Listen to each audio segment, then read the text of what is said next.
Welcome to Fox Encounter. I am your host, Fox. Please consider taking a few seconds to subscribe, drop a like on the video, and share it with your friends. Stay tuned for more content and enjoy the episode. And now, suspense. Speaking of like Black Panther and Blade and all that stuff, and like, do you ever feel, me and you being, people of color and stuff, do you ever feel like there's a stigma around the fact that you have to like love everything that comes out with representation? Because obviously if you say something like, oh, I didn't really care for that, they're gonna be like, what? Like, you should, because and it's like, why should I though? I mean, like, it doesn't, like with me, right now we're getting a whole lot of Native American representation in shows like Yellowstone and stuff like that. It's very like the whole like neo-Western things really popping off, and we got shows like Reservation Dogs and stuff like that. So a lot of really good stuff. But then there's also stuff too where I'm just like, that doesn't really interest me that much. And I've had people tell me like, oh, what, like you don't like this? Like I thought you would, because it has like natives in it. I was like, what does that have to do with me liking something? Like, just because it has native representation doesn't mean I have to like it, or doesn't mean I'm going to.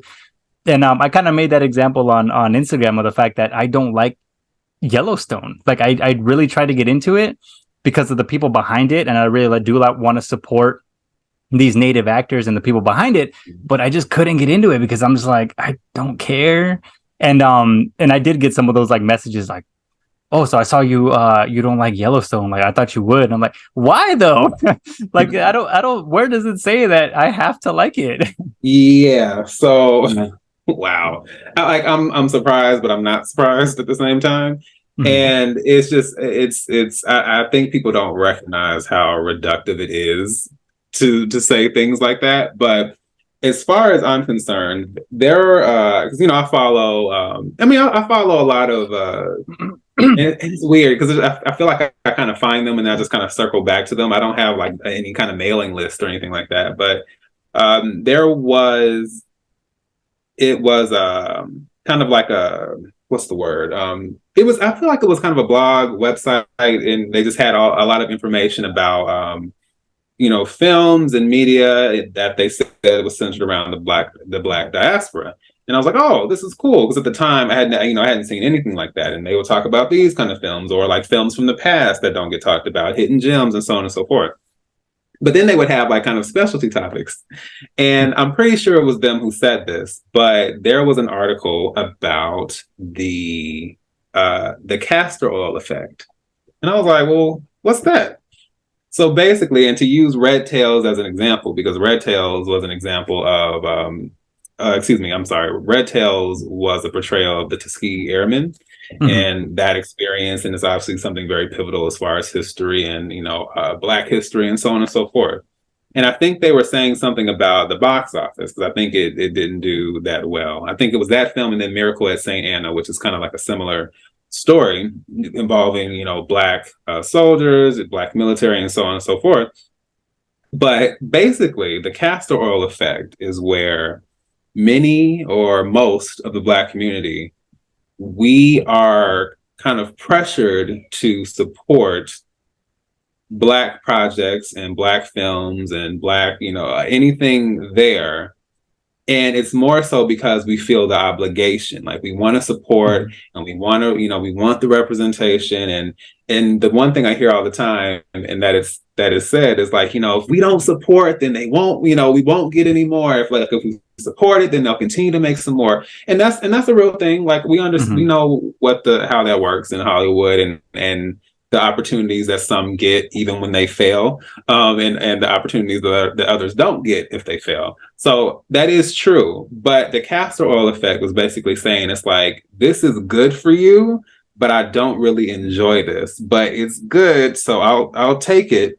And it's kind of the pressure to support, even if it's something you're not necessarily invested in or interested in, in, like, if it just doesn't appeal to you. Because I'll be honest, like, I love Black history, but I'm not a war person. I mean, I'm not a war film person in general. It's just like, I like stories about how society is affected by war and how people deal, with that during wartime. But we're on the field and we're seeing the it just is not, it really doesn't click for me.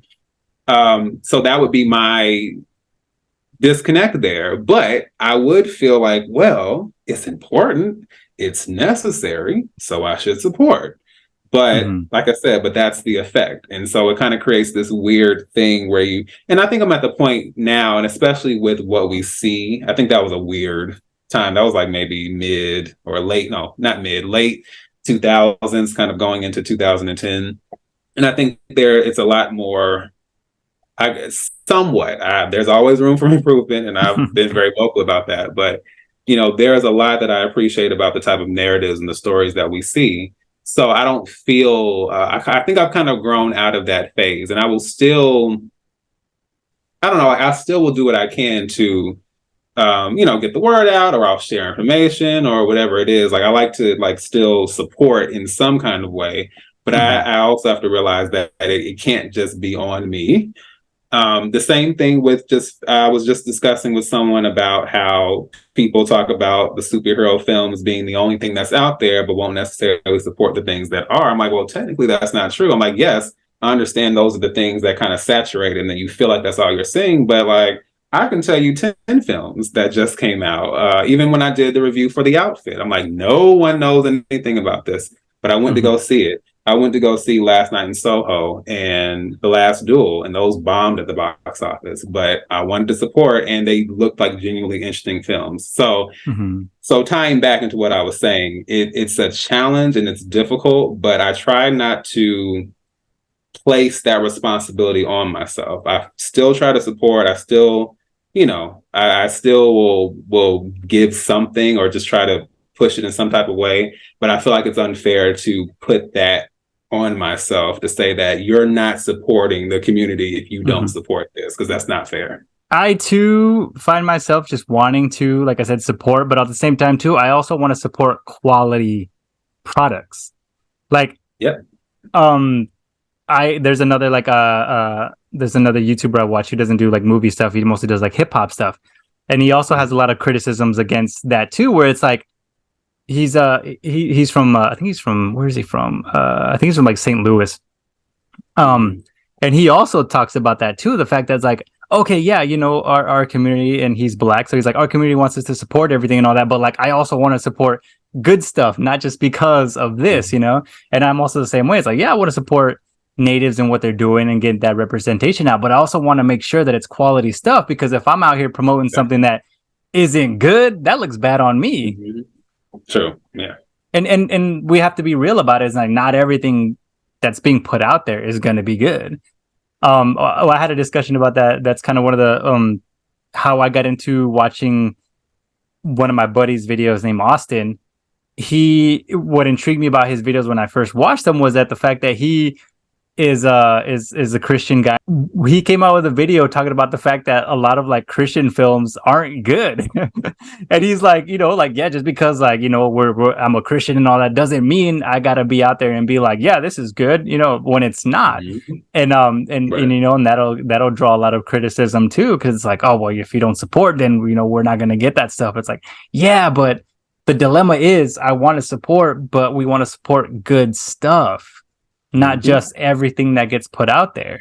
Yeah, that was a great example. And it's so funny. Genuinely, I was going to say something about that earlier, but I didn't want to go so far off my point. But yes, I was actually thinking about Christian films as well, because it's one of those things where it's great to see the representation of that, and, faith-based, and, kind of reflecting that community. But if we're going to be fair, it's not like a lot of them are top tier as far as the quality. I think the one kind of shining example, and people will still feel a way about it because everyone feels differently about that, but I think the one kind of shining example that's out there is probably The Passion of the Christ, because that film was done with just a certain level of intensity and quality, just like what was invested into that. Like I said, beyond belief.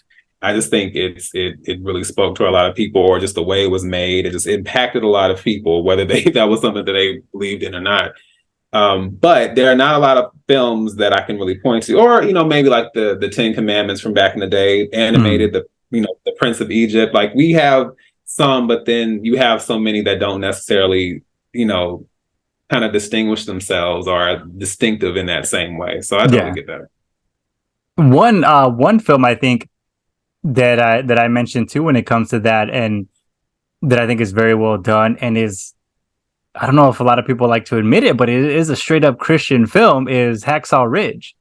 I remember when I first saw that, I was like, Oh, this is just straight up a Christian film, because even Mel Gibson has said that that's where the core of the story lies, is in the faith of this man, and even that man that they're doing the film about was, right. that was his whole core belief and stuff like that. The only reason that it kind of doesn't get lumped into that is because, one, it's probably the stigma behind Mel Gibson, and then the fact that there's like a ton of very brutal violence in it. But it's also like, you can't just like steer away from that just because of the violence. I mean, violence is just something that comes with war and life in general. So Right. I think that's kind of the things that kind of holds back a lot of those Christian films, is that the fact that they don't like to get real, I guess, sometimes, or they Mhm. don't really like to get too raw with stuff, because and it's understandable because they want to make family friendly stuff, but the world isn't always family friendly. Mhm. Oh, absolutely. And I do think that's a part of it. And my what the funny part is, as someone who definitely has had, my experience with reading the Bible, those stories are not PG. A Oh, lot of like the majority of no. those stories like have some real intense like stuff going on. And the things that happen or the things that the characters or certain people are in danger of having happen to, like it's a lot. Um, Mhm. and like I said, that's what's so interesting about it. And I understand like you're not always going to be depicting like biblical epic stories, but you do have to acknowledge the way the world works, and it doesn't mean you have to show a bunch of sexuality or stuff like that, but Mhm. you do have to at least deal with the reality of the world. And it's funny because I had a conversation with one time, because I've been a part of a ministry when I was in college, and so we went to go see God's Not Dead, and it was actually better than I thought it would be. But I had an issue with, and this is saying as someone who is a believer, I kind of had an issue with what they did with the atheist character, not his beliefs, because I feel like how he stated what he had to say, and like it kind of the progression up to a certain point. I was like, I get this; it totally makes sense, and why you don't believe this, and so on and so forth. But then they did something that to me, and I guess spoiler for anyone who wants to watch God's Not Dead, but they do this thing where the character, I think, his wife is kind of like leaning towards faith, and she's tired of him being, because he's a very angry and bitter character because he's Mhm. lost people in his life and he feels like, well, why doesn't God, like that's kind of where the source of that is. And his wife is just kind of like tired of him being in this dark place. So she's like, but I kind of see where they're coming from. Like, I feel like this is something, and then they have an issue because of that. So she ends up going to this concert to just see what the experience is like. And it's like he kind of has this moment where he's kind of like maybe not second guessing, but just kind of like, let me just, I think he's wanting to find her. And he's like, oh, I may as well go to this concert. But they have him get run over by a car, or like get hit Mhm. by a car. And two of the kind of the faith-based characters, they find him, and oh, they just do this thing where it's like he kind of chooses to reconnect with faith as he's about to die. And then one of the characters says, "You're about to know God more than in a few minutes than any of us do." And I was just like, "Oh!" It put such a bad taste in my mouth, because the Mhm. thing is, don't you think it's more impactful if this is the story, if this is the narrative? Isn't it more impactful to have this character maybe have come to some kind of awareness or understanding, or maybe just some tolerance or acceptance? Not that like I Mhm. feel 100% about this, but like, okay, maybe I get where you're coming from. Like, I'm thinking like, oh, he's going to find his wife, and maybe he can be at peace, and maybe they can work on their relationship, something. But it's like, no, you kill off the character, and it's like you kind of bogart him into embracing the faith because he's about to die. And I was just like, I feel like that's a really,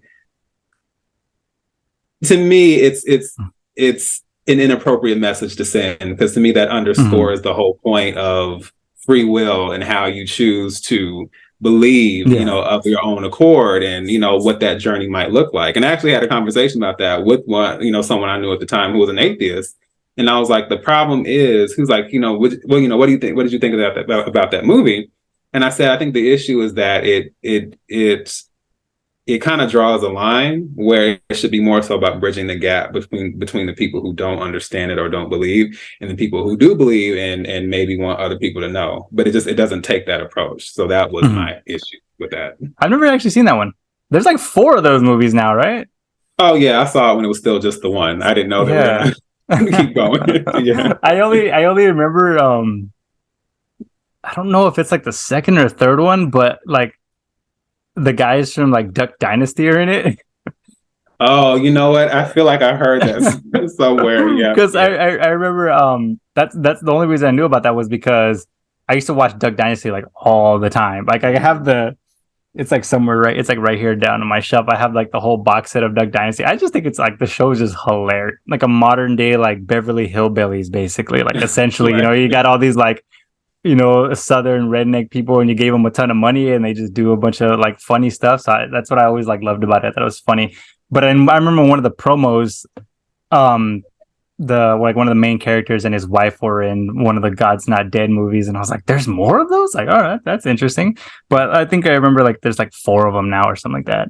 To circle back to the whole fact about representation and all that. So yeah, representation is cool, but you also got to make things that are I guess relatable or just digestible for everybody, not just certain types of people, because that's where I think you lose a lot of people too. Because I remember started talking to people about movies, and I would always get the same reaction, and I just thought it was so close-minded.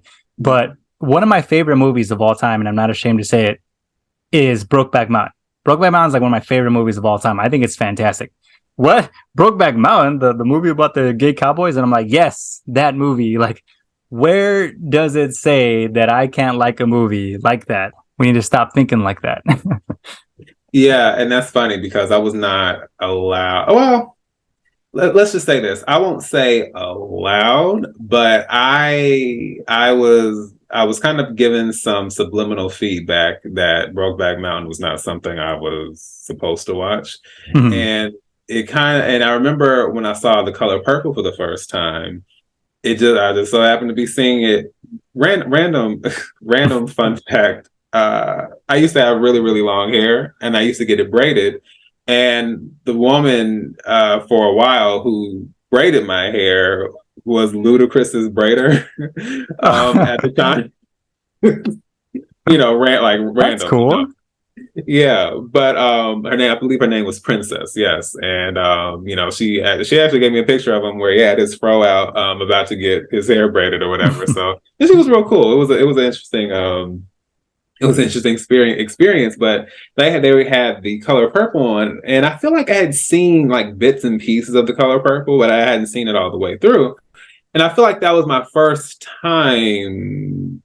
I'm pretty sure that was the first time me ever seeing like a same-sex relationship. And it's not like they really go into detail because of the time, but that was my first time seeing that. And then it's like, as that scene happened and the film kept going, like it was some feedback from someone who was there, and they had like this, I don't know if it was like some kind of informational thing about, what's sinful and what's not. And it was kind of like it just became this moment. It wasn't like something aggressive, but it was like this pamphlet or this sheet, and it was like this as as I was discussing the film and that scene and other moments.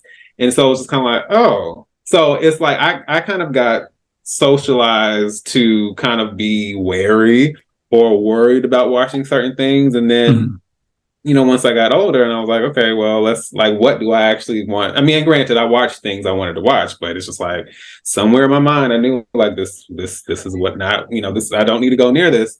And I can't remember what the first film was, but I do know eventually I made my way to Brokeback Mountain. I understood like, oh, because also at the time it became this, sadly, which didn't help, it became this massive joke in the public eye as far as Heath Ledger and Jake Gyllenhaal, and about even the Family Guy. And now we're having, the song about we're having, what I didn't want to say it to, on the. I didn't want to. I don't know. I don't even want to pull anything, pull this video or anything. But the Cowboys are doing such and such, and once I finally saw it, I was like, okay, I get it.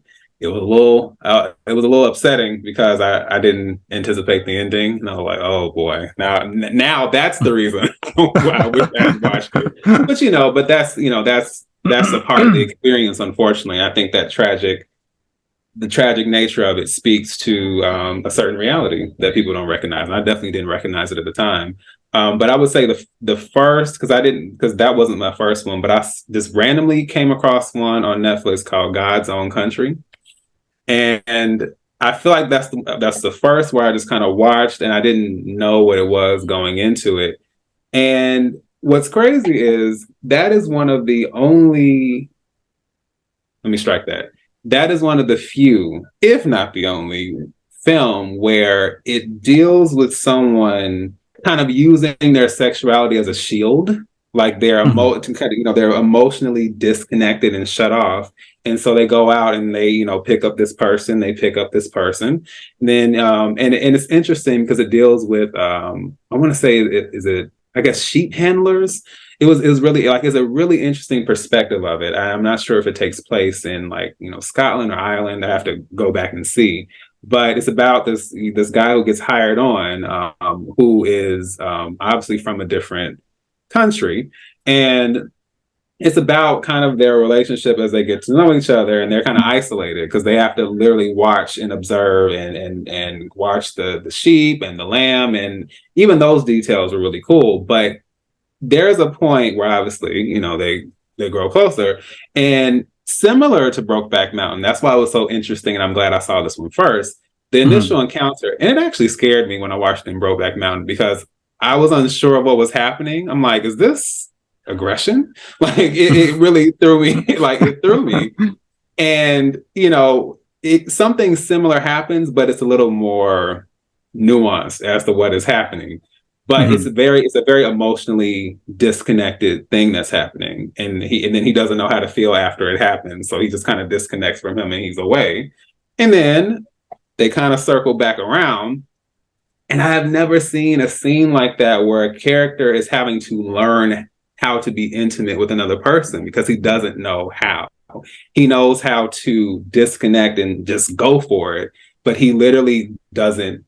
You see, he's it's crazy. I'm like, I have never seen someone teach another person how to be intimate. I thought that was actually beautiful because there are people who don't know how to approach intimacy because it's not just about sex. So that blew me away. I like the fact that I was able to experience different types of film. And we've talked about this too. Like I mentioned, me and you've had conversation about the fact that I really like period pieces, and and I'm pretty sure people who know me, they'd be like, they would never guess that the fact that I really enjoy period pieces, and I get it, but at the same time, it's like, why wouldn't you think that I do? Where does this come from? Where is all of this thought process coming from that? Because of what someone looks like, you kind of have to assume that they wouldn't like something. But I'm glad that I was exposed to different things as a child and as a teenager and stuff. And I forcefully made myself seek out different ways of thinking and different ways of seeing the world, because otherwise I'd be just as closed-minded as a lot of people I grew up with.